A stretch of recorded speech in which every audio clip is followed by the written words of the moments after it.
Assalamualaikum warahmatullahi wabarakatuh. Alhamdulillah, wassalatu wassalamu ala rasulillah. Segala puji dan puja kehadirat Allah subhanahu wa ta'ala, juga salawat dan taslim kepada Nabi besar Muhammad sallallahu alaihi wa ala alihi wa sahbihi wasallam.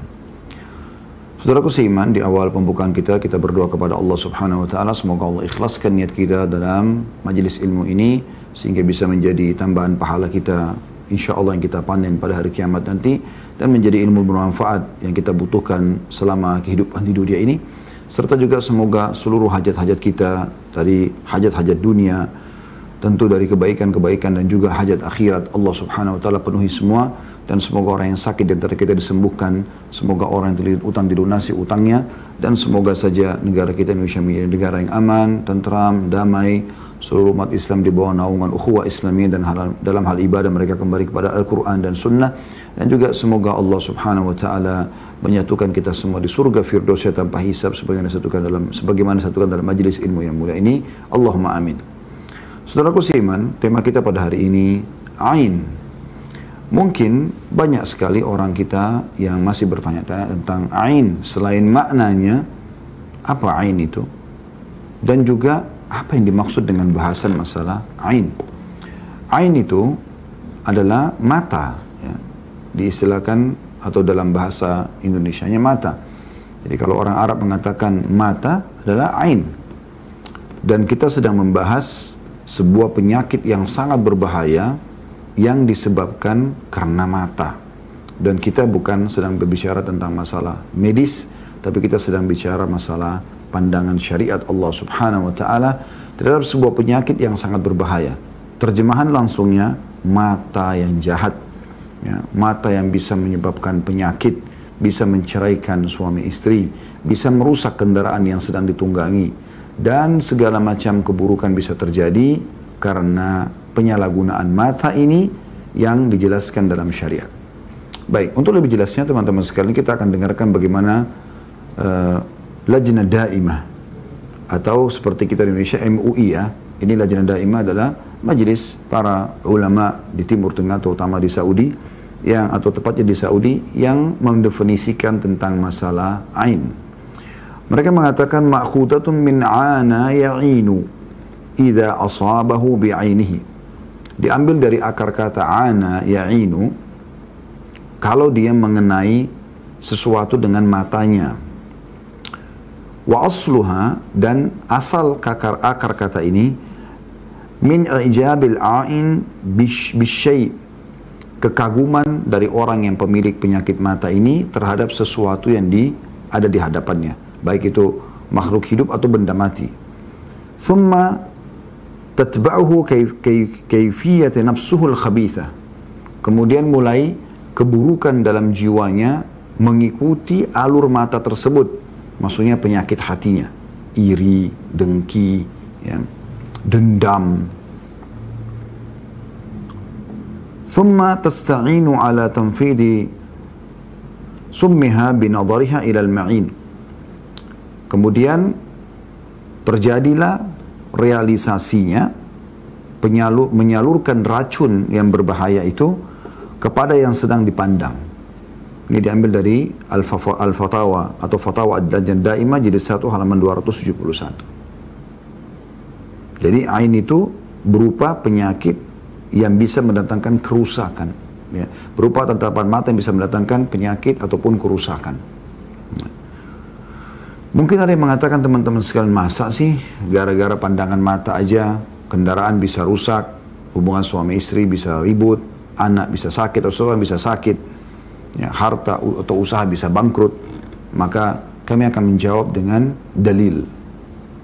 Dengarkan bagaimana manusia terbaik umat ini, Nabi besar Muhammad sallallahu alaihi wasallam, memperingatkan kepada kita dari 1400 tahun yang lalu. Perhatikan baik-baik. Hadis yang pertama diriwayatkan oleh Imam Muslim nomor 2018, yang berbunyi, kata beliau, al-ainu haqq walau kana syai'un sabaqal qadar sabaqathul ain. Ketahuilah, mata buruk itu, mata jahat itu, yang diikuti dengan perasaan, ya, dendam, perasaan iri, penyakit-penyakit hati, benar-benar ada. Dan andai saja ada sesuatu yang bisa mendahului takdir, maka ain yang akan bisa melalui takdir itu. Bayangkan, dia bisa kalau bisa mendahului takdir, tapi kan tidak mungkin karena takdir mendahului segala satunya. Tapi kalau ada yang bisa mendahului takdir, maka ain lah. Maksudnya ibarat atau bahasa ini kiasan tentang bagaimana cepatnya efek penyakit ain itu. Ya. Dan riwayat yang lain, riwayat Imam Muslim nomor 2195, Aisyah radhiyallahu anha berkata, karena Rasulullah SAW ya'muruni an astarqiya minal ain. Rasulullah SAW memerintahkanku agar diruqyah untuk sembuh dari penyakit ain. Ya, penyakit ain. Jadi biasanya karena orang itu cantik, ya, mungkin tidak umum, ya, gagah tidak umum, pintar tidak umum, ya. Artinya betul-betul dia punya kelebihan yang luar biasa gitu, kaya, ya, apalah segala macam kelebihan-kelebihan. Ini sangat rentan sekali kalau bertemu dengan orang yang punya penyakit ain. Dasarnya dia iri. Kenapa orang ini lebih tampan, kenapa orang ini lebih cantik, kenapa orang ini lebih pintar, kenapa orang ini lebih kaya, kenapa orang ini lebih sukses. Nah, seperti itu. Jadi bisa mengundang ain. Oleh karena itu teman-teman sekalian, sebelum saya lanjutkan dalil selanjutnya, saya sangat menyarankan, jangan pernah mengekspos kemesraan di depan umum, di mall, di jalan. Selain memang melanggar agama, juga sangat rentan dengan ain. Di medsos, berapa banyak orang yang mengangkat kemesraannya di medsos, peluk-pelukan suami istri, jalan-jalan ke sana sini, dia nggak sadar. Ya. Ternyata dengan itu bisa saja dia kena ain. Ya. Ini kita masih di awal pembukaan. Anda ikutin terus, Anda akan tahu nanti lebih jauh tentang ain. Kita masih baru di dalilnya. Tapi ini saya ingatkan dari awal, hati-hati. Karena di orang kita ini, ya, di Indonesia, untuk expose, ya, kelebihan yang ada ini luar biasa gitu. Dimanapun selfie, dimanapun foto, update status, ya, luar biasa gitu. Sampai kalau satu hari dia datang ke 10 tempat itu semua orang tahu dia di mana. Nah, ini berbahaya. Dia pergi makan di tempat yang enak, dia pergi jalan sama temannya si fulan, dia bermesraan sama si fulan, dia transaksi bisnis sama si fulan, dan seterusnya. Ini berbahaya sekali. Dalil yang ketiga adalah hadis diriwayatkan oleh Al-Bazzar, dan hadis ini dihasankan oleh Albani dalam Sahih Al-Jami' nomor 1206, bahwasanya dari Jabir bin Abdullah radhiyallahu anhuma, Nabi SAW bersabda, "Aktsaru man yamutu ba'da qada'illahi wa qadrihi bil 'ain." Mayoritas yang menyebabkan kematian bagi umatku, umat Islam di sini ditekankan, adalah setelah takdir Allah adalah ain.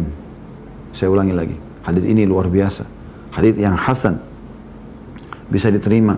Kata Nabi SAW, mayoritas umatku meninggal, ya, setelah takdir Allah adalah ain. Bayangkan, ini luar biasa gitu. Jadi corona, kanker, tumor, apalah penyakit-penyakit yang biasa berat, yang banyak menyebabkan kematian, itu teman-teman dikalahkan semua sama ain. Jadi saya sangat mendukung teman-teman panitia yang meminta tema ini, ya, karena ini tema luar biasa pentingnya. Ternyata ada satu hal yang menyebabkan banyak permasalahan dalam hidup kita, tapi kita tidak sadari. Dan itu sudah dititik beratkan oleh Nabi SAW. Renungi sekali lagi hadis ini. Mayoritas kematian yang terjadi pada umatku setelah takdir Allah SWT adalah disebabkan karena ain. Jadi matinya kena takdir, tapi sebabnya karena ain. Bayangkan aja. Jadi banyak orang tabrakan bisa saja karena ain. Orang sehat tiba-tiba sakit karena ain. Orang hidup rumah tangga bahagia karena ain, bisa rusak tiba-tiba, ribut suami istri. Anak-anak jadi nakal, dan segala macam hal.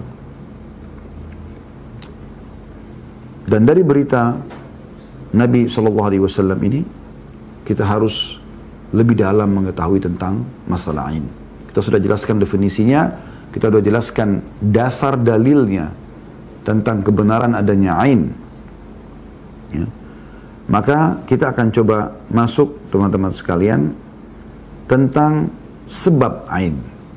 Ain itu terjadi karena hasad. Karena iri dan dengki dari hati seseorang, kemudian didukung dengan tatapan mata dia yang tajam, akhirnya bisa merusak sesuatu yang dia tidak sukai itu. Jadi dia iri terhadap nikmat yang ada pada orang lain. Dan Al-Lajnah Daimah menjelaskan lagi, waqad amara Allah nabiyahu Muhammadan sallallahu alaihi wasallam bisti'adza minal hasid.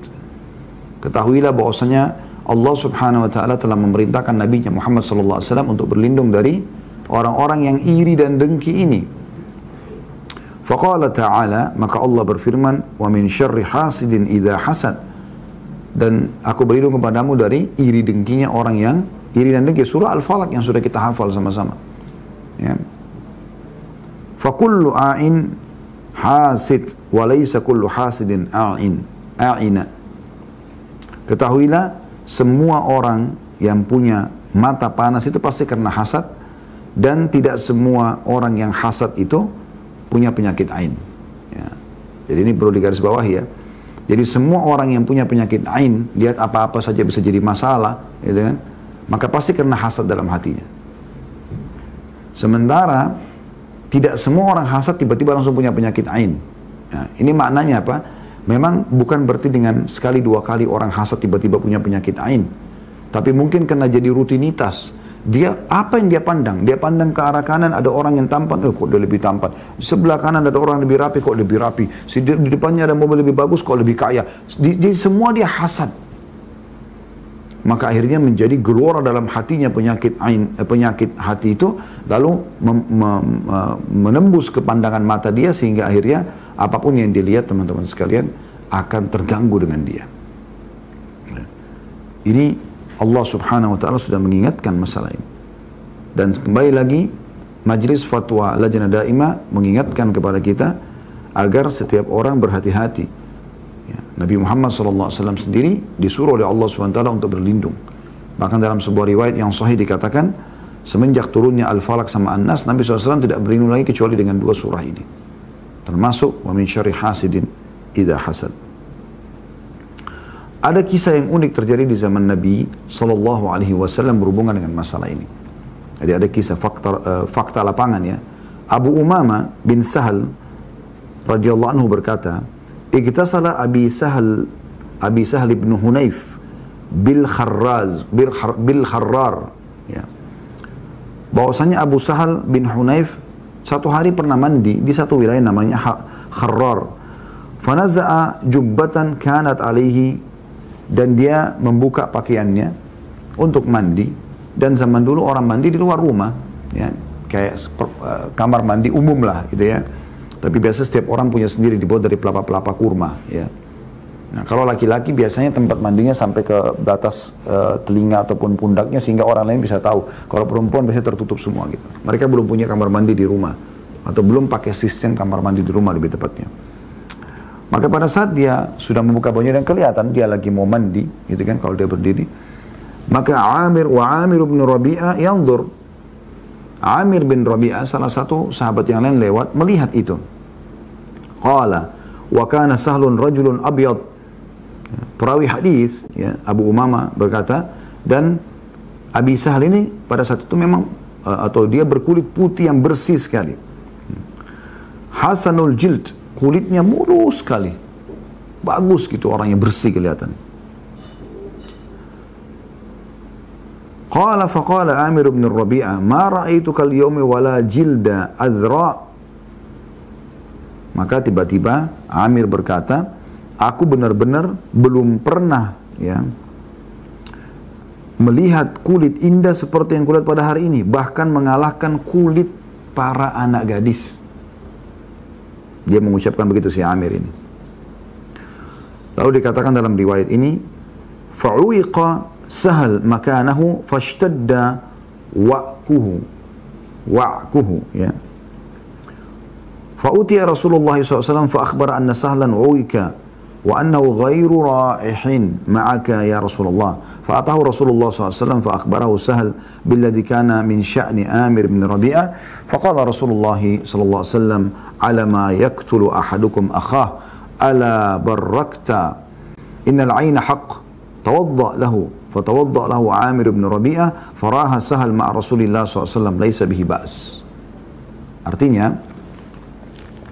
pada saat itu tiba-tiba ya, Abi Sahal bin Hunayf radhiyallahu anhu sakit setelah diucapkan oleh Amir bin Rabi'ah tadi kata-kata itu. Dan makin parah sakitnya. Ya. Tiba-tiba sakit, tidak bisa mandi, lanjutkan mandi, dan tiba-tiba dia melemas. Ya. Lalu kemudian hal tersebut dikabarkan kepada Nabi SAW. Lalu Nabi SAW menjenguk Abi Hunayf, ya, menjenguk Abi Sahal bin Hunayf. Lalu kemudian setelah melihat, Nabi SAW langsung memahami masalah. Lalu beliau mengatakan, kenapa seseorang antara kalian ingin menyakiti atau membunuh saudaranya? Kenapa dia tidak mengatakan, semoga Allah berkahi? Maksudnya, kenapa harus iri? Kenapa gak justru mengatakan, ya Allah berkahi dia atas apa yang kau karuniakan kepada dia? Lalu Nabi SAW memanggil Amir bin Rabi'ah, lalu suruh uduklah kamu. Lalu Amir bin Rabi'ah pun berwudu dan airnya disiramkan kepada Abi Sahal bin Hunayf. Tiba-tiba pada saat itu Abi Sahal pun sembuh dan akhirnya bisa pergi bersama Nabi SAW. Ada potongan tadi terjemahan yang saya lewatkan, ya, yaitu seseorang yang menginformasikan kepada Nabi SAW tentang Abi Sahal bin Hunayf sakit, mengatakan dia lagi sakit, ya Rasulullah, tidak bisa datang kepada anda. Maka Nabi SAW mendatangi beliau. Ya. Hadis ini diriwayatkan oleh Malik dalam kitab Muwatta jilid 2 halaman 938. Dalam hadis ini Amr bin Rabi'ah memandang Sahal atau Abi Sahal bin Hunayf dengan penuh kekaguman sehingga menyebabkan Sahal terkena ain. Abi Sahal terkena ain. Ibnu Qayyim rahimahullah menanggapi mengatakan, wa idza kana al-a'in yakhsha darar 'ainuhu wa isabatha lil ma'in falyadfa syarraha biqauli Allahumma barik alaihi. Nah, di sini kita sudah masuk ke masalah bagaimana caranya supaya kita enggak kenakan ain kepada orang, dan bagaimana caranya kita juga tidak kena ain. Bisa dari pihak dia atau dari pihak kita. Kata Ibnu Qayyim, orang yang memandang dengan pandangan kagum, khawatir bisa menyebabkan ain. Misalnya Anda lihat anak kecil lucu, Anda masuk ke satu bangunan indah, Anda lihat kendaraan baru bagus, Anda lihat pasangan Anda, istri atau suami Anda cantik dan gagah,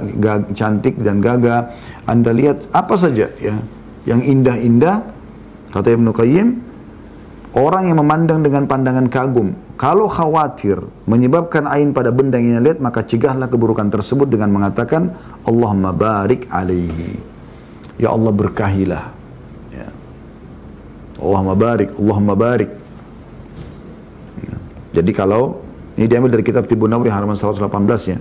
Jadi kalau misalnya Bapak Ibu punya anak, Allah karunia Masya Allah anak kecil, laki-laki atau perempuan, lucu sekali. Putih, gagah, cantik, lucu lah. Atau anak-anak kecil kadang-kadang lucu sekali, main-main ya, dengan imut-imutnya segala macam gitu. Hati-hati. Ya, setiap kali ada tamu datang, lucu ya anakmu. Ya. Allahumma barik. Masya Allah, tabarakallah. Puji Allah. Ya. Dan bilang barakallah. Biar dia bilang barakallahu. Ya. Alaihi, barakallahu fiqh. Kita doakan semua Allah berkahi. Dengan itu ainnya tidak bisa kena. Nah, ini sederhananya ya. Supaya tidak kena ain. Nanti kan kita jelaskan di penutupan insya Allah bagaimana kalau sudah terlanjur kena ain. Ini supaya tidak kena dulu sekarang. Step yang kita bahas, tahapannya ini setelah menjelaskan definisinya, dalilnya, ya, kemudian kasus terjadi di zaman Nabi SAW, juga bagaimana supaya tidak kena. Makanya saya temukan teman-teman di Saudi itu, selama saya hidup di sana 7 tahun ya, maka saya melihat sangat biasa sekali. Setiap orang yang saya temui, yang saya berteman sama mereka di sana, kalau misalnya contoh, saya bercerita nih, oh kemarin kami olahraga, kami menang misalnya di kampus. Ya, karena dulu ada pertandingan basket, pertandingan olahraga lah biasa umumnya di kampus. Kebetulan saya juga ikut dalam tim. Maka kadang-kadang kalau menang kami ceritakan misalnya, atau prestasi di kampus, ya, dosen memberikan ujian kemudian hasilnya bagus, atau kita cerita tentang kita akan liburan atau apalah kita baru membeli pakaian baru. Dulu kami di kampus masih pakai sepeda ya. Dalam kampus karena cukup jauh dari tempat tinggal kami, walaupun satu camp, tapi dari asrama kami tempat tinggal ke fakultas cukup jauh, kami beli sepeda karena banyak teman-teman saya pakai sepeda. Kalau beli sepeda baru misalnya kita mengatakan, ceritakan kepada orang. Umumnya kalau saya temui teman-teman dari Saudi ya, mungkin karena mereka sudah diajarkan poin ini. Dan semoga insya Allah apa yang kami sampaikan bisa sampai ke seluruh masyarakat Indonesia. Bahkan yang mengerti bahasa Indonesia supaya betul-betul kita berhati-hati dengan ini. Setiap kali kami ceritakan, pasti yang pertama keluar dari lisan mereka, Masya Allah, Tabarakallah. Allah barik fiqh. Selalu begitu. Maha suci, maha suci Allah. Maha besar Allah. Dengan sesuai keinginan Allah SWT. Semoga Allah memberkahi. Terus mereka itu mendoakan begitu. Masya Allah, Tabarakallah. Masya Allah, Tabarakallah. Selalu itu. Karena mereka tahu bisa saja dia tanpa dia sadari bisa mengenakan ain, gitu kan? Saya berbagi cerita teman-teman sekalian. Ada teman saya Dr. Hussein Jabiri, semoga Allah jaga beliau sekarang. Seingat saya tahu informasi terakhir, masya Allah sudah profesor beliau, ya. Di bidang tarbiyah ya, dulunya di Fakultas Dakwah bersama kami tamat tahun 98 dulu. Dia cerita sama saya waktu kami bicara tentang masalah penyakit ain ini. Satu waktu sempat diskusi-diskusi ringan. Terus dia cerita, dia bilang ada sahabat dekat saya. Orang ini orang agamis, luar biasa gitu. Dan faham tentang masalah ain. Dia bilang satu waktu dia duduk sama istrinya di sore hari. Lagi minum teh. Tiba-tiba saja, anak kecil dia yang perempuan, gitu. Baru saja teman-teman sekalian, baru saja mandi, lucu rambutnya dikuncir gitu. Bermain-main depan ayah dan ibunya. Nah, teman Dr. Hussein ini, saya tidak disebutkan namanya oleh beliau, tapi beliau ceritakan langsung. Dia bilang, tiba-tiba dia bilang sama istrinya, lucu ya anak kita. Ayahnya yang bilang kepada anaknya, bayangkan ya, si ayah pada anak. Artinya sangat jauh lah ayah mau iri sama anaknya ya, atau dengki gitu loh. Tapi mungkin ada bibit-bibit dulu dia pernah tanamkan dalam hatinya itu, sehingga kedepannya masih ada pengaruh-pengaruhnya gitu loh. Seperti itu bayangkan. Tiba-tiba dia selesai minum teh, dia pamit sama istrinya, dia pergi kantor, baru keluar mungkin 5-10 menit dari rumah, istrinya tiba-tiba telepon. Apa kata istrinya? Cepat-cepat pulang, anak kita demam. Demam tinggi anak itu. Anak yang tadi. Dia tiba-tiba spontan pulang buru-buru sampai ke rumahnya. Begitu masuk ke dalam rumah, dia lihat anaknya memang demam. Segera dia ajak istrinya bawa ke dokter anak ini. Begitu tiba di dokter cek, nggak ada apa-apa. Nah biasanya ciri-ciri ain, ciri sihir itu memang secara medis pun nggak jelas gitu ya. Umumnya begitu. Walaupun ada juga yang terdeteksi secara medis, tapi sebenarnya dia penyakit ain ataupun sihir yang bisa diobatin. Nanti kita jelaskan di penutupan kita insya Allah. Dan ada buku yang akan saya referensikan nanti ya. Nah teman-teman sekalian, dia bilang setelah itu kami bawa pulang, kami ambil beberapa vitamin. Terus dia bilang sama istrinya, udah sekarang saya mau kerja. Kalau ada perkembangan apa-apa beritakan aja kepada saya. Dijaga aja anak ini. Sama dia bilang. Begitu keluar 5-10 menit, istrinya telepon lagi. Anak kita makin panas nih. Saya juga nggak tahu harus buat apa. Khawatir anak ini kejang-kejang bisa meninggal gitu. Khawatir seorang ibu. Maka dia pun pulang ke rumahnya. Kemudian teman-teman sekalian pada saat dia pulang, dia bilang sementara dia naik di mobil, tiba-tiba dia berdoa kepada Allah SWT. Dia mengatakan, ya Allah, apa ini sebabnya? Tolong berikan petunjuk hamba. Subhanallah, dia buka radio, ada bahasan tentang ain.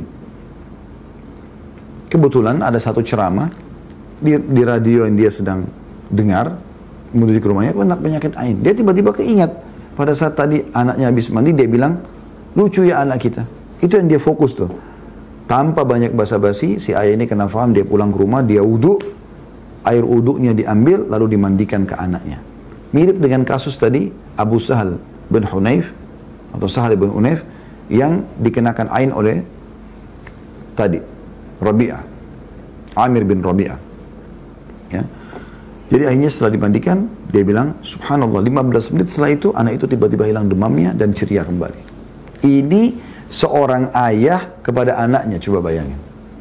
Bukan cuma itu, lebih jauh dari itu, bahkan kata sebagian ulama, bisa saja orang kenakan ain dirinya sendiri. Misal, dia lagi lihat dirinya di cermin, dia gagah itu, dia cantik. Cantik sekali saya, gagah sekali. Bisa saja dia kenakan ain dirinya sendiri. Harusnya dia mengatakan, Allahumma barik fi, ya Allah berkahi itu. Masya Allah, tabarakallah. Harus begitu. Kalau mau selamat. Dan ini luar biasa, sederhana sekali. Bagaimana kita selamat dari ini. Para ulama mengatakan bahkan, ya, ain itu bisa kena kepada benda mati pun. Rumah, mobil, ya. Dan ini bisa mengakibatkan rusak. Bahkan sampai hancur. Oleh karena itu Nabi SAW sering berdoa dalam salah satu doa beliau, Allahumma inni as'aluka al-afwa wal-afwa fi dini wa dunyaya wa ahli wa mali. Ini kita baca biasa di zikir pagi petang ya. Ya Allah, aku mohon ampunan dan keselamatan pada agamaku, duniaku, keluargaku dan hartaku. Hadis Abu Daud nomor 5074. Juga Allah gambarkan dalam surah Al-Kahfi yang sering kita disuruh baca di malam Jumat, ya.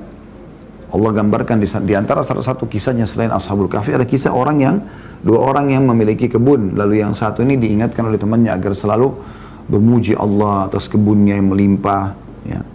Dalam surah Al-Kahfi surah nomor 18 dalam Al-Quran, ya, ayat 39 berbunyi a'udzubillahi minasyaitonirrajim walaula id dakhalta jannataka qulta ma sya'allahu la quwwata illa billah in tarani ana aqalla minka malan wa walada. Dan mengapa kau tidak mengatakan waktu kamu masuki kebunmu, Masya Allah, la quwata illa billah. Nah, jadi selain tadi Allah mabarik, kita bisa bilang Masya Allah. Kita juga bisa bilang la hawla wa la quwata illa billah. Sekiranya kau anggap aku lebih sedikit darimu dari hal harta dan keturunan. Para ulama menjadikan ayat ini dalil bahwa harta bisa terkena ain. Dan boleh diruqyah ketika kena ain. Nah ini kita masuk ke masalah bagaimana kalau sudah terlanjur kena ain. Ya. Subhanallah, ada satu orang terjadi di Riyadh, ya, Saudi. Tiba-tiba saja anak ini yang tadinya berprestasi di sekolah, selalu ranking lah ya, sakit, sehingga tidak bisa hadir masuk sekolah sampai beberapa pekan. Dan seperti seakan-akan sudah tidak bisa berfungsi lagi otaknya dia. Tanpa sebab, nggak jatuh, nggak kebentur misalnya. Bawa ke dokter rumah sakit terbaik di Riyadh, dokter mengecek, ternyata di otaknya itu ada seperti cairan.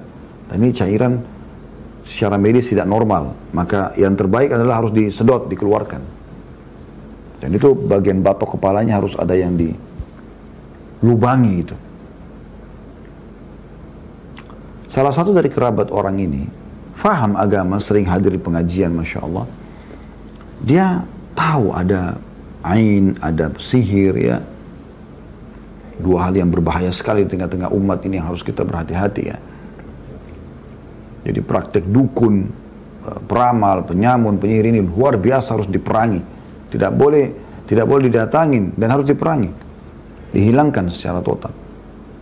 Sampai Umar bin Khattab radhiyallahu anhu menyuruh menyembelih, bukan maksudnya dihukum mati, dipenggal lehernya para penyihir, laki-laki dan perempuan. Beliau mengirim surat kepada gubernurnya Bajala bin Abda rahimahullah. Itu di akhir 1 tahun sebelum beliau meninggal, di tahun 22 Hijriah.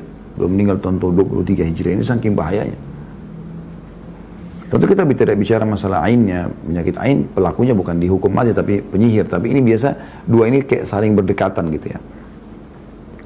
Karena orang kalau sudah punya ain, penyakit yang mata panas ini, tambah lagi dia ke dukun melakukan sihir, itu makin jadi-jadi, wa na'udzubillah keburukannya. War diskon jam 2 siang di Tokopedia. Produknya ribuan, diskonnya jor-joran. Yang jelas teman-teman sekalian, pada saat itu salah satu kerabat ini pergi ke salah satu syekh. Kalau kita ustadz atau kiai lah di Indonesia ya. Lalu bertanya, bagaimana nih? Maka kata syekhnya, coba cari tahu ada nggak kerabat dia yang tidak suka sama anak ini. Mungkin secara fisik, mungkin secara prestasi. Maka tiba-tiba mereka bilang, memang anak ini berprestasi, ranking selalu di sekolahnya, anaknya tampan, gitu kan. Dia dipuji-puji oleh semua keluarga. Kata syekhnya, ada nggak di antara kerabat yang tidak suka?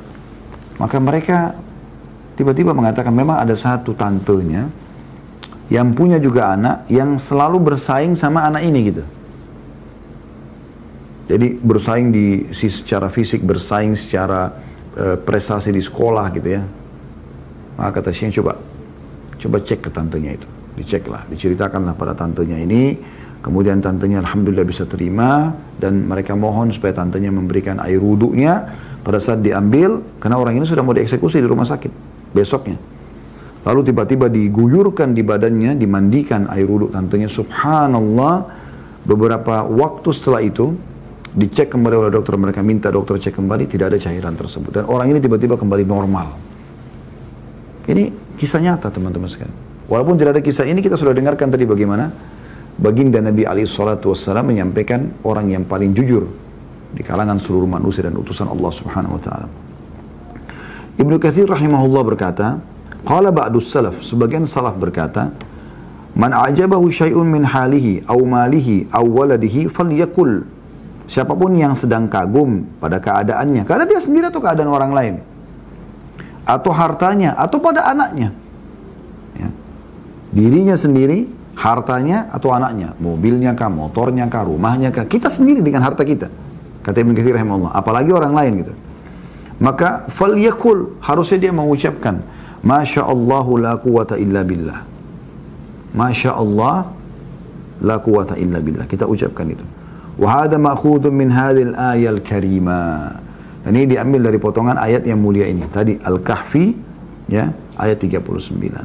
Masya Allahu la quwata illa billah. Sebagian ulama berpendapat juga bahwasanya penyakit ain, ketika melihat sesuatu, supaya tidak terjadi, baik dari pemilik ain ini, ataupun orang yang sedang dipuji.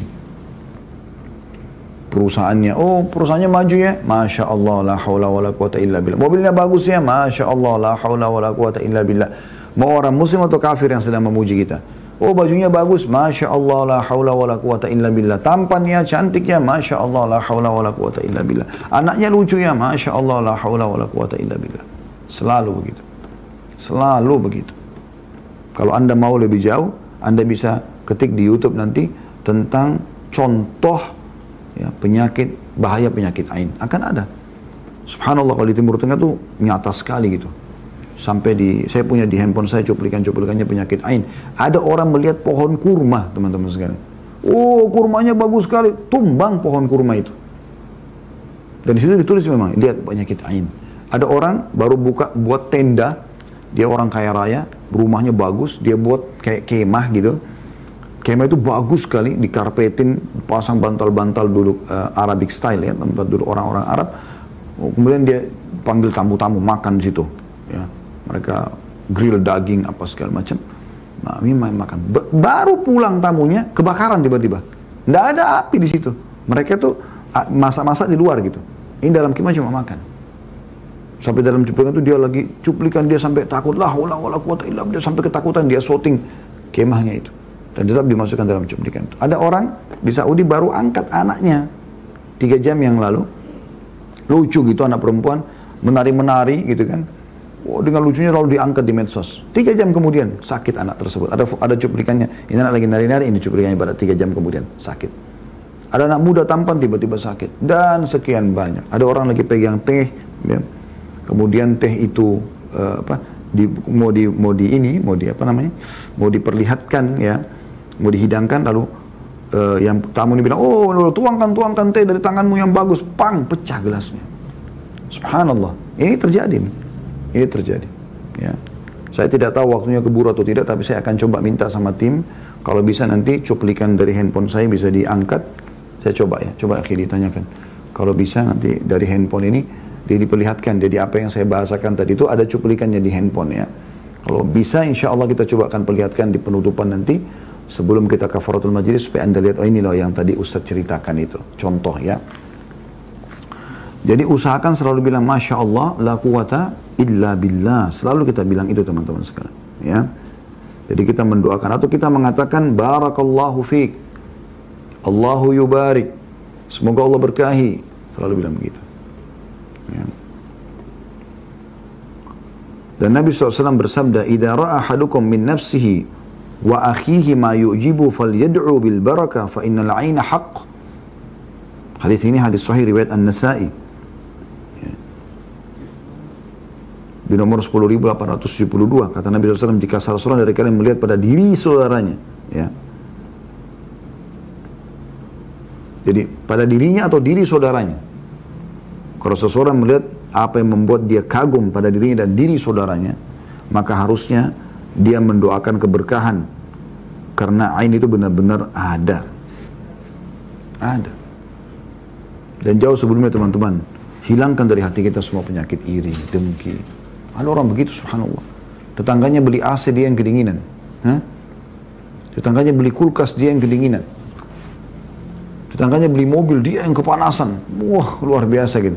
Sampai kalau tetangga mundur sedikit saja, ya, kepencet klaksonnya, apa tuh ribut-ribut, tabrak pagar, langsung aja dia, ya, syukurin tuh. Siapa suruh pakai mobil baru? Loh, subhanallah. Dia isi hatinya dengan penyakit ain. Tidak boleh teman-teman. Kita kan semua hidup di bawah kerajaan Allah subhanahu wa ta'ala. Allah punya hak untuk memilih siapa yang diberikan ketampanan, siapa yang diberikan kecantikan, siapa yang diberikan kulit putih kah, kulit sawo mateng kah, kulit hitam kah, kulit mulus kah. Apalah semua yang Allah kasih. Kita puji Allah. La haula wa la quwata illa billah. Gitu. Dengarkan bagaimana Nabi SAW bersabda, la tabaghadu. Jangan saling membenci. Tak usah benci-bencian. Orang benci kita biarin, kita tidak usah ikut-ikutan benci dia. Wala taqata'u. Jangan saling memutus hubungan. Wala tadabaru. Jangan saling menjauh, saling bermusuhan. Wala tahasadu. Jangan saling iri. Nggak boleh iri. Ya. Wa kunu ibadallahi ikhwana. Dan jadikanlah dari kalian hamba-hamba Allah yang bersaudara. Hadis riwayat Bukhari nomor 6076 dan juga Muslim 2559. Nah, jadi diingatkan benar-benar nih. Tidak boleh hasad. Gak boleh teman-teman sekalian. Iri, dengki dengan orang. Ada perbedaan tipis antara iri yang haram dengan ada atau cemburu di sini juga bisa ya. Atau iri yang sifatnya dibolehkan tetapi tidak boleh diikuti dengan mirip dengan iri yang ini. Saya kasih contoh. Kalau iri yang diharamkan yang kata Nabi SAW, hati-hati dengan hasad karena dia membakar pahala sebagaimana api membakar kayu bakar gitu kan. Ini adalah kalau anda iri melihat orang punya kelebihan lalu anda berharap hilang dari dia. Supaya dia jadi jelek, supaya dia jadi miskin, supaya dia jadi rusak kendaraannya, supaya rusak rumahnya, supaya rusak hubungannya suami istri. Itu haram hukumnya dan ini bisa menyebabkan penyakit ain. Ya. Ada satu celah, kalau anda lihat, lalu bagaimana Ustaz kalau kita lihat kelebihan orang, kita juga ini tertarik nih, pengen gitu. Ini namanya ghibtah. Kata Nabi SAW, la hasada illa fitnatain. Tidak boleh orang iri, kecuali pada dua golongan ini. Seseorang yang Allah karunia ilmu, dalam riwayat Al-Quran, lalu dia sibuk menghabiskannya di jalan Allah. Siang dan malam dia baca terus Al-Quran. Dia punya ilmu, diajarkan terus. Nah kita merasa iri, irinya begini. Ya Allah, berikan aku seperti engkau berikan dia juga. Tapi tidak berharap orangnya jadi bodoh, gitu ya. Itu bedanya, itu tipisnya di situ. Dan yang kedua adalah orang yang Allah karunia harta dan sibuk menghabiskan hartanya di jalan Allah, bersedekah terus. Nah ini kita iri. Kenapa dia bisa ya, ada punya harta kemudian dia sibuk bersedekah, ya saya juga, ya Allah karuniakan saya. Tapi tidak berharap dia jadi miskin. Kita selalu mengatakan, Masya Allah, ya Allah tambahi buat dia, tambahkan buat dia. Dan berikan juga kepada saya seperti dia. Nah begitu, itu boleh. Tapi kalau anda, nih kaya ya, matanya melotot, bibirnya jadi doera, apalah segala macam. Kan ini aneh ya. Nah ini yang bisa bahaya, menjadikan penyakit ain. Dan bisa ini dosa ya, bukan cuma sekedar penyakit ain. Hasad itu dosa. Bahkan Allah menekankan dalam surah An-Nisa ayat 32 teman-teman, suami istri aja nggak boleh saling iri. Bayangkan, nggak boleh istri bilang, kok suami saya boleh kerja tuh, saya perempuan kok nggak boleh kerja. Kok kenapa saya harus tutup kepala, suami saya tidak? Itu aja nggak boleh, karena Allah memang sudah perintahkan begitu, masing-masing dibedakan. Tidak boleh juga suami bilang, enak bener nih istri saya cuma di rumah, enak bener di bawah AC, di bawah kipas angin, di bawah rumah, tinggal urus anak, makan, minum, tidur, sholat, udah selesai masuk surga. Perhatikan Allah katakan, surah Nisa ayat 32. A'udzu billahi minasyaitonir rajim. Wala tatamannaw ma faddalallahu bihi ba'dakum 'ala ba'd. Lirrijali nasib mimma iktasab wal nisa'i nasib mimma iktasaban wasallallahu min fadlih innallaha kana bikulli syai'in 'alima. Ya. Janganlah kamu iri hati terhadap apa yang dikaruniakan Allah kepada sebagian kamu lebih banyak daripada sebagian yang lain. Siapa yang dimaksudkan di sini?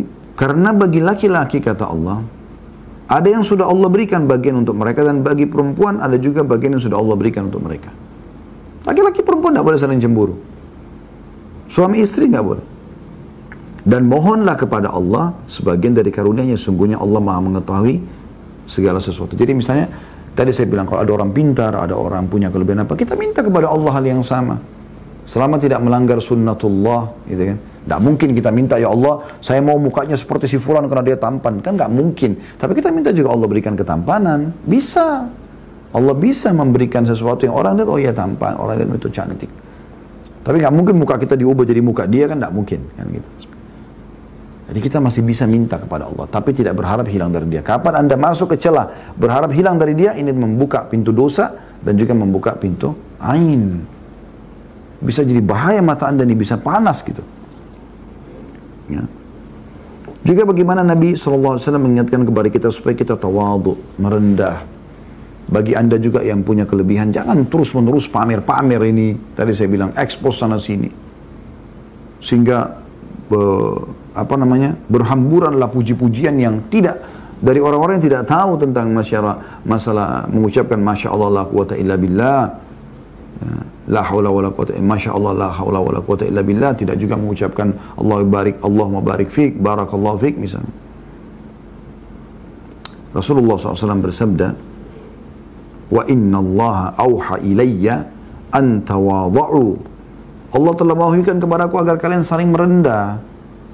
Yang punya kelebihan merendah. Ya. Kalau kita merendah di depan orang-orang, maksudnya merendah ini bukan menghinakan diri ya, tapi tidak menunjukkan dengan kesombongan sehingga orang jadi iri dengan kita, tidak. Kita malah merendah, kita berteman sama mereka, kita jalan, kita makan sama-sama, biasa aja gitu. Hatta la yafkhara ahadun ala ahad, agar tidak ada orang sombong terhadap orang yang lain. Wala yabghi ahadun ala ahad, dan tidak ada orang yang berbuat kezaliman terhadap orang lain. Ya. Ini penting teman-teman sekalian. Digarisbawahi. Ya. Juga yang perlu digarisbawahi teman-teman sekalian, jangan lupa selalu berzikir. Berzikir kepada Allah Subhanahu wa taala, zikir pagi petang, doa keluar rumah, ya. Doa masuk rumah, doa pada saat mau makan, doa habis makan, berdoa terus.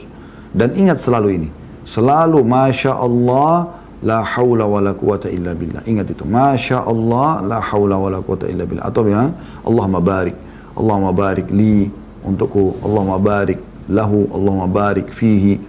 Nah, ini semua bisa kita ucapkan. Ya, dan ini zikir luar biasa gitu. Begitu juga, ya, kalau kita bicara tentang masalah pengobatan penyakit ain ini, maka bisa beberapa hal yang dilakukan. Cara yang paling efektif kalau kita tahu orangnya siapa, sebagaimana tadi saya bilang, kita bisa minta air wudunya, ya, kemudian kita siramkan, mandikan airnya. Nah, itu sudah kita jelaskan tadi hadisnya, ya. Dan ada hadis yang riwayat Muslim nomor 2188, yang berbunyi kata Nabi SAW, al-ainu haq walau kana syai'un sabaqal qadr la sabaqathul ain wa in istagsaltum fagsilu. Kata Nabi SAW, ain itu benar adanya, hati-hati, karena mayoritas umat ini meninggal gara-gara itu. Dalam riwayat lain, ain bisa membuat orang mati dan bisa membuat unta masuk ke kuali kecil, tapi unta bisa masuk di situ. Itu beratnya masalah ain itu. Ain itu benar adanya. Andai ada perkara yang bisa mendahului takdir, maka itu adalah ain. Lalu kata Nabi SAW, gunakanlah air mandi untuk memandikan orang yang terkena ain. Atau terjemahan lebih tepatnya adalah, kalau kalian diminta untuk mandi, ya, mandilah, berikan airnya kepada orang. Ya. Saya kadang-kadang perhatikan di rumah teman-teman, kalau misalnya kami punya anak-anak kecil lucu, misalnya tiba-tiba sakit tanpa sebab, maka saya langsung bilang sama istri, bukan cuma istri saya, beberapa teman-teman yang membantu di rumah, ya, mbak-mbak di rumah, ayo kita wudhu, coba kita mandikan anak ini. Alhamdulillah pernah terjadi, dan alhamdulillah hilang gitu. Karena kita tidak tahu siapa yang mengenakan ain kan gitu. Nah ini contoh. Kalau di Saudi itu udah biasa teman-teman ya, di rumah mereka pasang kaligrafi, Masya Allah, Tabarakallah. Begitu kita masuk pintu, tulisannya itu. Di mobil mereka kaligrafi, Masya Allah, Tabarakallah. Jadi mereka selalu itu. Ya. Jadi bisa mandi dari bekas air mandi ya. Jadi dia mandi, air mandinya ditampung, disiramkan. Ini yang hadis riwayat Muslim tadi. Yang kedua bisa juga dengan air wudu. Wudunya dia, sebagaimana tadi kasusnya Amir, ya. Amir bin Rabi'ah yang iri dengan atau kepada Sahal atau Abi Sahal bin Hunayf radhiyallahu anhu ajma'in.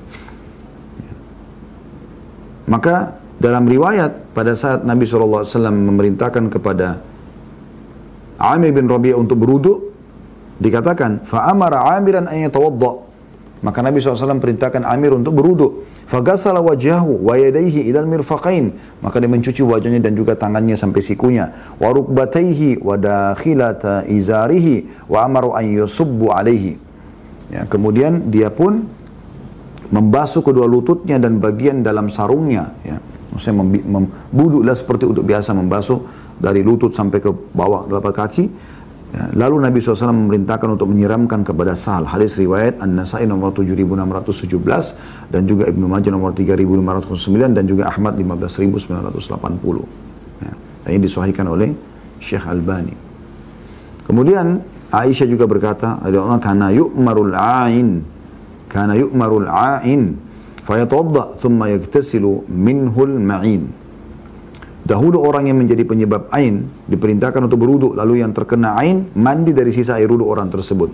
Riwayat Abu Daud nomor 3885 dan disahihkan oleh Syekh. Ini sudah saya jelaskan juga tadi ya, contoh temannya atau sahabat, orang kenalan daripada sahabat saya, Dr. Husain Al-Jabir, dan cukup banyak penjelasan tadi saya rasa cukup gamblang apa yang kami sampaikan. Semoga Allah selamatkan kita dari penyakit ain ini. Kemudian juga selain daripada dua hal itu, kalau ada yang bertanya, lalu bagaimana solusinya kalau kami tidak tahu siapa pelakunya? Bagaimana minta air mandinya, air wudunya? Maka solusi yang ketiga adalah ruqyah syar'iyyah. Ruqyah syar'iyyah saya janjikan tadi, teman-teman, ruqyah syar'iyyah. Dan ada dua buku yang saya lihat cukup bagus. Ini bukan tulisan kami tentunya. Ini yang satu tulisan Sa'id ibn Wahab Al-Qahtani. Dan ini beliau bukunya, saya juga bedah ya, kumpulan doa sesuai dengan Al-Quran dan Sunnah. Ada di sini akhi yang biru, yang kecil itu. Tolong diambilkan. Ini buku mungkin cuman 10.000 atau 15.000 ya, harganya. Anda juga bisa dapatkan buku ini di Ajwad Store ya. Nah ini buku yang kami bedah setiap hari Senin sore, sebentar sore ya. Ada pembedahan tentang buku ini 132 doa. Ini juga kami terbitkan buku ini. Dan buku ini buku penulis yang sama. Di sini lebih lengkap, ada 132 doa. Ini khusus masalah ruqyah saja. Ya, bagaimana sebelum kena sihir, bagaimana sudah kena sihir, bagaimana sebelum kena ain, bagaimana setelah kena ain. Ya. Ini buku teman-teman beli sebanyak mungkin dan sebarluaskan. Ya, sayang sekali kalau tidak disebarluaskan. Anda kalau bertamu ke rumah orang, berapa sih harganya? 10.000, 15.000 rupiah. Anda beli 100 buku pun cuman 1 juta atau 1,5 juta. Nah, anggaplah dari 100 orang yang Anda bagi-bagikan, Anda mampir ke rumah kerabat, Anda mampir ke masjid, ya mana saja, Anda taruh saja. Maka itu sudah luar biasa, akan membantu mungkin di antara 100 orang ada orang yang sembuh dari situ ya. Kemudian ada buku juga yang ditulis oleh Abdullah bin Abdul Aziz Al-Idan, Ruqyah, mengobati jasmani dan rohani menurut Al-Quran dan Sunnah. Kalau ini lebih detail tentang masalah dalil-dalilnya. Ini mungkin saya juga pernah bedah ini di YouTube, Anda temukan insya Allah ada ruqyah syariah sekitar 3 jam. Waktu itu di Amerika saya bedah buku ini. Dan di sini beliau tekankan sekali tentang masalah kalau ruqyah itu tidak harus kena ain dan sihir saja. Tapi semua penyakit boleh ruqyah syariah. Bahkan saran kami, saya ulangi lagi, saran kami teman-teman sekalian, Anda coba ruqyah syariah. Anda coba ruqyah syariah setiap kali mau berobat ya. Jadi sebelum berobat ke dokter, coba ruqyah dulu. Mungkin subhanallah dengan ruqyah Anda sudah sembuh. Saya sering kali rasakan kadang-kadang sakit kepala, sakit perut, ya. Kadang-kadang istri atau anak saya juga mengeluh, saya ruqyah saja. Dan alhamdulillah dengan izin Allah SWT, sebelum minum obat dokter, sering kali sembuh gitu. Ya. Bahkan Ibnu Qayyim rahimahullah pernah mengatakan, saya pun pernah merasa sakit perut yang luar biasa, lalu kemudian saya mengambil zam-zam, lalu kemudian saya bacakan Al-Fatihah, lalu kemudian saya tiupkan dan saya minum air tersebut dengan niat ruqyah. Maka sembuh. Ya. Nah, ruqyah syariah ini banyak dalilnya. Di antaranya hadis Asma binti Umais radhiyallahu anha, beliau berkata, ya Rasulullah, inna bani Ja'far tusibahum al-ain. Bahwasanya suku Ja'far terkena penyakit ain. Afa nastarqi lahum, boleh enggak kami meruqyah mereka? Qala na'am. Nabi SAW mengatakan iya. Falau kana syai'un sabaqal qadar la sabaqathul ain. Kalau seandainya ada yang bisa mendahului takdir, maka ain lah itu. Hadis ini hadis sahih riwayat Ibnu Majah di nomor 3510 dan juga Tirmidzi nomor 2059 dan disahihkan oleh Syekh Albani. Anda bisa membaca doa-doa ruqyah, ya, misalnya Anda membaca Al-Fatihah, Anda membaca Al-Ikhlas, Al-Falaq, An-Nas, Al-Kafirun, ya. Kemudian Anda baca juga ayat kursi, lalu Anda tiup ke telapak tangan, lalu Anda usap. Misalnya perut yang sering kejang, sakit, dada yang sering sesak nafas, tenggorokan yang terus sakit, sembuh sakit lagi, telinga yang sering berdenging, tidak tahu sebabnya, mata yang buram tiba-tiba, kepala yang sering sakit, bacain aja. Baca terus sampai berdoa kepada Allah, lalu usapkan. Di antara doa yang Nabi SAW ajarkan adalah bagaimana Jibril AS meruqyah Nabi SAW dengan doa ini. Bismillahi yubrik wa min kulli da'in yashfik wa min syarri hasidin idha hasad wa syarra atau wa syarri kulli dhi'ain wa syarri kulli dhi'ain. Artinya bismillah yubrik, dengan nama Allah semoga, atau dengan nama Allah yang menyembuhkanmu, ya. Atau dengan nama Allah kau bisa sembuh. Wa min kulli da'in yashfik, dan akan menyembuhkan kau dari semua penyakit. Wa min syarri hasidin idza hasad, dan dari irinya orang, dari orang iri. Bayangkan yang dikhususkan doa ini. Wa min syarri kulli dhi ain, dan dari keburukan semua orang yang punya penyakit ain. Ya, ini kita baca hadis ini riwayat Muslim nomor 2185. Ya. Jadi doanya bismillah yubrik, semoga dengan nama Allah engkau sembuh. Wa min kulli da'in yashfik, dan engkau sembuh dari semua penyakit. Wa min syarri hasidin idza hasad, dan dari irinya orang yang iri. Wa min syarri kulli dhi ain, dan dari keburukan mata orang yang hasad, mata orang yang hasad, ya. Baik teman-teman sekalian, saya akan coba cari cuplikan tadi yang saya janjikan. Saya akan coba kirim ke teman-teman tim dulu. Semoga Allah mudahkan ini cuplikannya. Ini tersimpan di memori tanggal 29 Mei 2017, Masya Allah. Ini dengan mudah sebenarnya diamalkan. Kalau Anda mau lengkap, Anda bisa memiliki buku tadi yang saya beri referensi, atau misalnya Anda ketik di Google kalau lebih simpel, doa-doa ruqyah. Di YouTube Anda kalau mau dengar langsung doa-doa ruqyah. Anda bisa obatin segala macam hal dengan ruqyah syariah ini. Tapi yang paling mendasar, Anda boleh ruqyah syariah dengan cara, teman-teman sekalian, tadi baca ayat-ayat yang saya katakan, tiupkan ke telapak tangan, usap ke tubuh, ya. Bisa juga Anda baca doa-doa yang sama atau ayat-ayat yang sama, Anda tiupkan ke madu, ke air minum, ya. Anda konsumsi, ya, konsumsi. Dan saya bahkan sudah menyarankan ke jamaah saya, setiap kali Anda mau taruh air galon di dispenser, Anda ruqyah dulu, baca sederhana, Al-Fatihah, kemudian Al-Kafirun, ayat kursi, Al-Kafirun, kemudian Al-Kafirun, Al-Ikhlas, Qul Ahad, Al-Falaq, Qul A'udzu Birabbil Falaq, dan An-Nas, Qul A'udzu Birabbin Nas. Anda baca ini 3 kali masing-masing, Anda tiup dengan sedikit ada ludah, ya, ke air galon, Anda sekeluarga bisa minum. Begitu juga kopi teh yang Anda mau konsumsi. Bahkan yang unik pernah waktu saya jelaskan ini di blog, yang waktu itu ada beberapa jemaah yang pulang, mereka berikan kesaksian pada saat mampir ke satu restoran yang cukup ramai. Begitu mereka baca praktek ini, ternyata ya, piring yang mereka mau makan, entah waktu itu apa, bakso tuh yang itu pecah gitu, ya. Sehingga mereka merasa nggak enak, dan pada saat mereka akhirnya kena digantikan baru oleh pemilik restoran, akhirnya mereka tidak baca lagi doa-doa ruqyah, tapi mereka pulang dalam kondisi mules, kemudian mereka baca ayat ruqyah untuk menghilangkan sakit itu. Ini contoh saja gitu. Karena banyak juga teman-teman sekalian orang-orang kita di Indonesia ini bukan cuma sekedar ain, tapi karena kita sedang bahas ain ya. Kalau kita bahas sihir lebih panjang lagi. Tapi ada juga banyak orang-orang kita yang pakai pelaris di restorannya, wa na'udzubillah, ya mereka karena kurangnya keimanan dan ilmunya sehingga mereka salah gunakan ini. Mereka salah gunakan ini tidak boleh semestinya ya, tapi itu terjadi. Allahu a'lam. Sudah bisa diputar oleh teman-teman atau belum? Sudah bisa. Baik, cuma diputar saya coba jelaskan. Ini sekitar 2 menit ya itu. Anda bisa lihat cuplikan di layar Anda.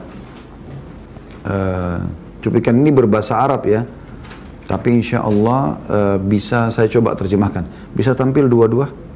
Ya, di sini cuplikan yang pertama, Anda lihat ada orang yang pegang gelas kopi, ya, itu gelas teh, terus tiba-tiba ada orang yang ngomong di situ ya, oh tehnya bagus gitu, terus tiba-tiba pecah gelasnya. Nah ini ada pohon kurma yang dia puji, dia mengatakan pohon kurmanya bagus, terus tiba-tiba rubuh pohon kurma itu. Ya. Nah ini kemah yang dibuat cukup bagus untuk mengundang tamu, kemudian dia undang orang makan segala macam, rupanya tidak ada orang yang ada ain di sini, kemudian kebakaran tiba-tiba. Nah ini ada cuplikannya sampai dia mengatakan hasbi Allah ni'mal wakil, Allah menjadi pencukup bagiku. Jadi dia bingung kenapa bisa kebakaran, gitu kan. Ini setelah mengundang orang, itu ada tulisan dalam bahasa Arab di situ, gitu kan. Jadi tiba-tiba kebakaran setelah mengundang orang. Ini kemah yang cukup bagus, kemudian tiba-tiba terjadi kebakaran ya. Jadi tanpa sebab ya. Makanya dia bilang di sini, ini tulisannya kebanyakan yang meninggal dari umat ini karena ain. Tadi hadis sudah kita sampaikan. Dan kalau ada seandainya yang mendahului takdir, maka itu adalah ain. Ya, ini peringatan untuk siapapun yang suka upload foto. Beliau mengatakan ini foto-foto makanan, foto pemandangan, ya. Foto-foto anak, karena Nabi SAW mengatakan paling banyak yang meninggal dari umat ini justru setelah takdir Allah adalah ain. Maka hati-hatilah dengan ainnya manusia, karena di sana ada mata-mata yang tidak mengingat Allah. Nah ini ada seorang anak muda yang sehat tapi tiba-tiba sakit karena ain, maka diruqyah. Ini anak lucu, menari-nari, tiba-tiba masuk rumah sakit beberapa jam kemudian. Ini anak perempuan yang saya bilang, tiba-tiba masuk rumah sakit 3 jam kemudian. Ada mobil tabrakan. Ya. Kemudian ada orang meninggal, tadinya tidak ada masalah, walaupun tadi sudah dikatakan takdir Allah dia meninggal, tapi sebabnya ya, maka dia mengatakan ingatlah Allah di dalam setiap sesuatu dan ketahuilah bahwasanya ain itu benar terjadi ya, jadi ini hal yang luar biasa yang harus kita berhati-hati darinya teman-teman sekalian. Baik, ini yang saya bisa sampaikan teman-teman sekalian. Saya harus cukup habis ini karena memang saya ada kegiatan yang lain lagi. Semoga apa yang kita pelajari ini bermanfaat buat kita. Dan untuk lebih lanjut teman-teman bisa lebih jauh melihat insya Allah tema-tema kami tentang ruqyah syariah. Ada cukup banyak di playlist di YouTube kami, Anda bisa ikuti insya Allah. Kalau ada benar dari Allah, kalau ada salah dari saya mohon dimaafkan. Subhanakallahumma bihamdika asyhadu an la ilaha illa anta astaghfiruka wa atubu ilaik. Wassalamualaikum warahmatullahi wabarakatuh.